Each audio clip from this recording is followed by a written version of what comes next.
분명한 사실은 바리새인이 세리보다는 분명히 율법과 가까운 삶을 살았는데 왜 율법과 무관해 보이는 세리가 의롭다는 말을 듣는가? 그래도 한두 개라도 율법을 더 지키려고 애쓴 바리새인에게 의로움이 가야 되는 것이 아닌가? 근데 이게 무슨 날벼락이냐는 거예요.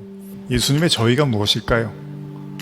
왜 잘하고 내세울 것이 하나도 없어서 고개도 못 들고 기도하는 세리를 의롭다고까지 칭해 주시냐는 거예요.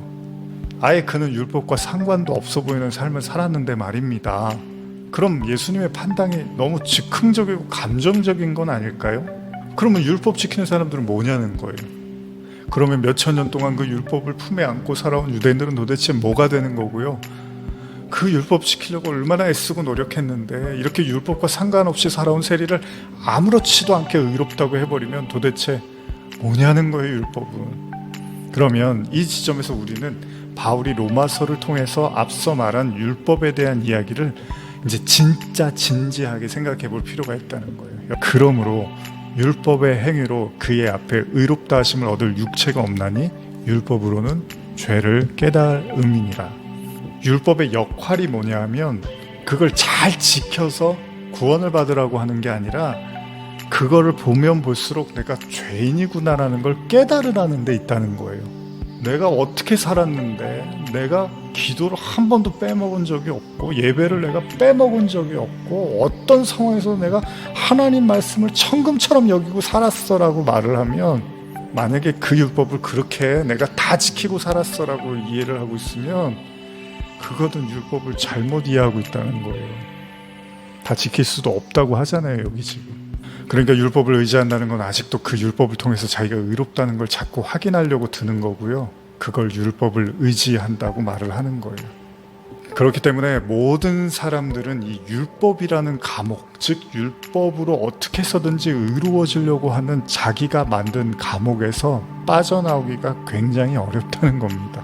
이 감옥으로부터 빠져나올 수 있는 유일한 길은요, 율법이 나를 의롭게 만들어주는 게 아니라 그 율법 때문에 자기가 심각한 죄인이라는 걸 깨닫고 인정할 때 비로소 이 율법으로부터 한 걸음 한 걸음 나와 오로지 하나님의 의를 찾게 된다는 거예요.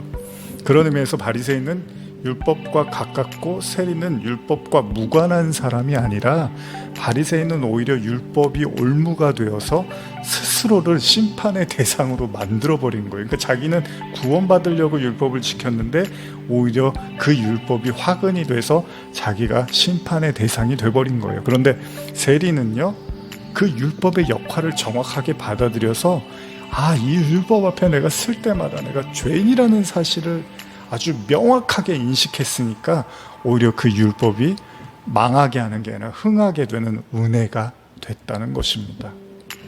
결론적으로 말씀드리면 성도의 율법이 자신의 의가 되어서는 안 된다는 것입니다.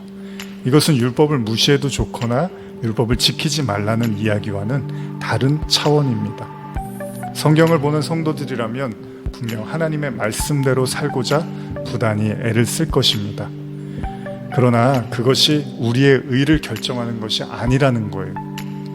성도의 의로움은 그가 얼마나 많은 율법을 지켰는가에 있는 것이 아니라 오로지 하나님이 의롭다 칭해 주시는 그것에 대한 믿음에 있다는 겁니다. 바리새인의 기도에서 그는 남들과 다르게 훌륭한 삶을 살고 있는 자신을 대견해하면서 하나님께 감사했죠. 문제는 하나님은 그렇게 생각하지 않았다는 겁니다. 그가 만약 예수님의 이야기를 직접 그의 귀로 들었다면 아마 그 바리새인이 자기한테 의롭다고 안 하는 얘기를 듣고 오히려 세리를 의롭다는 그 예수님의 이야기를 들었다면 아마 예수님 멱살을 잡았을 거예요. 어쩌면 그는 하나님께 듣고 싶은 이야기를 자기 스스로에게 그냥 해버리고 싶었는지도 몰라요. 어쩌면 자신이 그렇게 의롭고 선한 사람이라고 믿고 싶었는지도 모릅니다. 중요한 사실은 그와 하나님은 어떤 교집합도 없었다는 거예요. 어떤 소통도 없었다는 거예요. 하나님 한 번도 그한테 의롭다고 한 적이 없었는데 자기는 율법을 잘 지키고 선하고 의롭다고 여기고 하나님의 시각에서는 오히려 그는 율법도 못 지키고 선하지도 않고 의롭지도 않았다는 거예요. 그저 자기 생각이 그랬을 뿐인 거예요.